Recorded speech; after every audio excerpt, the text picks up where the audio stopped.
Aaron Judge, Brian Cashman and Luis Severino. Charles Wenzelberg 3, Tampa. Luis Severino was curious.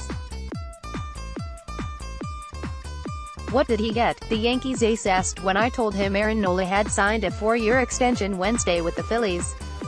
The answer was $45 million with the chance to make $56.75 million over 5 years. Severino's request was not merely driven by baseball curiosity. Nola was due in an arbitration hearing at the Vinoy Renaissance in St. Petersburg on Thursday before the multi-year pact erased the need. Severino, though, is due in the same room Friday. Nola and Severino share more than that, though. Both first reached the majors in 2015 and have finished third for Cy Young. Nola has a career record of 41-28, Severino 41-25. The two have posted nearly the same per 9-inning average in hits, walks and strikeouts. Nola's service time tips beyond 3 seasons while Severino's is not quite there. Thus, Nola would have gone to free agency a year earlier, had he not signed this pact, and his bulk numbers, due largely to 8 more career starts, have an edge. But broadly known now, by the Yankees and Severino, is a general framework to get a long-term deal done. The ballpark is Nola, probably a drop less. MLB Network's John Heyman reported such discussions have been broached. Severino told me not yet. General manager Brian Cashman and one of Severino's representatives, Nelson Montez Dossier, declined to discuss long-term talks with the righty. Nevertheless, with the Yankees having gone under the luxury tax threshold last year to reset their penalties at the lowest percentages this season, Cashman said, "We are open to do good business."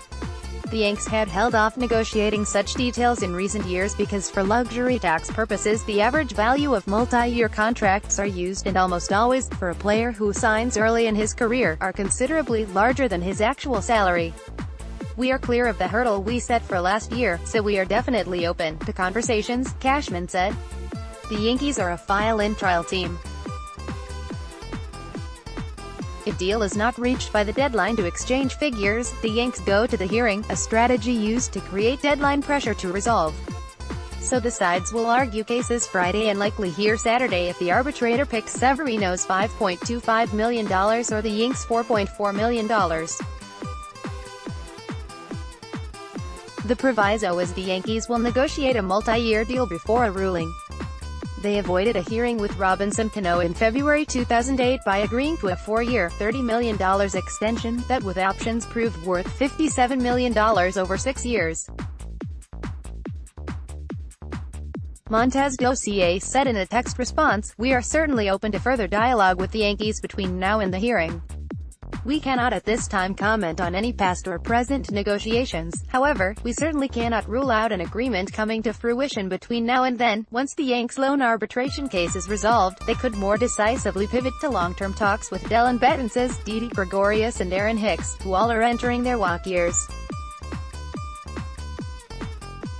But the most compelling candidate would be Aaron Judge.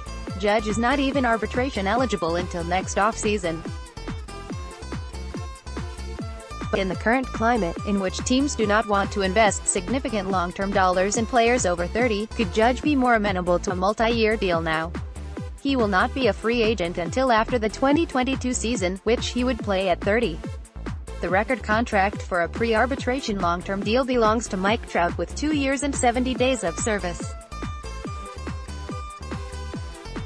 He signed a 6-year, $144.5 million contract just before the 2014 season that would begin in 2015. It bought out 3 arbitration years and 3 free agent years. Trout, though, was not only better than Judge, but was only entering his age 22 season. Judge, with 2 years and 51 days of service, is entering his age 27 campaign. Nevertheless, like Trout, he is both highly productive and iconic with the franchise already. Plus, the Trout contract is now 5 years old, and the industry is more flush with cash.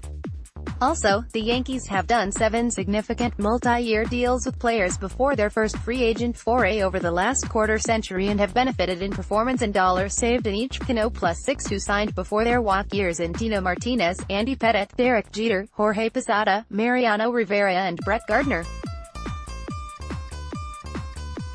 With Jeter, the Yanks actually had an agreement with 2 seasons remaining before free agency for 7 years at $118.5 million, but George Steinbrenner backed out. A year later they guaranteed 10 years at $189 million. They have done nothing akin to signing a pre-arbitration player such as Judge to a long deal.